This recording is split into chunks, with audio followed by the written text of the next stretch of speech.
तो हम वहीं से शुरू करेंगे। तो पराग नलिका की वृद्धि दर क्या होती है? वर्तिका की रचना के ऊपर निर्भर करती है। पराग नलिका में जनन कोशिका यानी जनरेटिव सेल विभाजित होकर दो मेल गैमेट्स बनाती हैं। पराग नलिका भ्रूण कोश यानी एम्ब्रियो सैक में पहुंचकर नर युग्मकों को मुक्त कर देती है। एक नर युग्मक अंड कोशिका से और दूसरा नर युग्मक क्या होता है?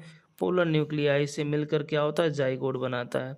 प्राथमिक भ्रूणपोष क्या होता है? केंद्रक में बनता है। परागकण के प्रकार की बात करेंगे तो परागकण परागण दो तरीके का होता है, सेल्फ पॉलिनेशन और क्रॉस पॉलिनेशन।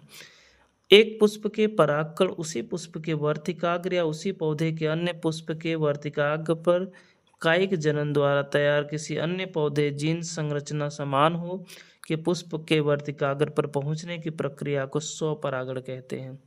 और दूसरा है परपरागण। तो परपरागण की बात करेंगे, किसी पुष्प के परागकोश से निकले पराग कणों का उसी प्रजाति की किसी अन्य पौधे पर स्थित पुष्प के वर्तिकाग्र स्थानांतर परागण को कहा जाता है, जिसका सरसों और साल्विया में आपको क्रॉस पॉलिनेशन पाया जाता है।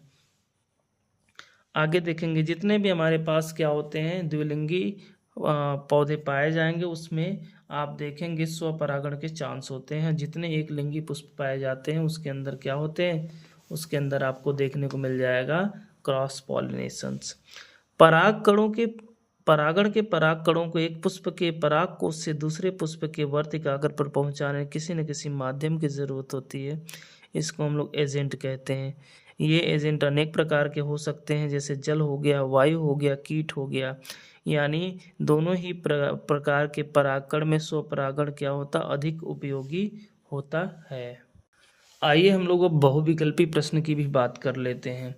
तो आप में सबसे पहला प्रश्न है कि पुष्प एक लिंगी होते हैं। कौन से पुष्प की बात करा है? तो पपीता की बात करा है। पपीता कैसा होगा? एक लिंगी होगा। कॉपर टी मानव जनन तंत्र में किस भाग में लगाई जाती है? तो गर्भाशय में क्या होती है? आपकी कॉपर टी लगाई जाती है। नेक्स्ट प्रश्न की बात करेंगे, पुनरुत्थ भवन किस में होती है? तो ये हाइड्रा और प्लैनेरिया दोनों में ही पाई जाती है। ऑप्शन आपका डी सही हो जाएगा।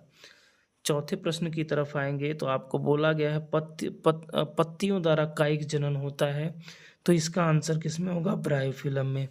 नेक्स्ट होगा पत्र कलिकाएं पाई जाती हैं, तो किस में पाई जाएंगी? आपके ब्रायोफिलम में पाई। नेक्स्ट अगर हम बात कर लें मुकुलन द्वारा जनन किस में पाया जाता है? तो मुकुलन द्वारा जनन हाइड्रा में पाया जाता है। नेक्स्ट होगा कौन मादा जनन तंत्र का भाग नहीं है? तो शुक्रवाहिनी ये में आपके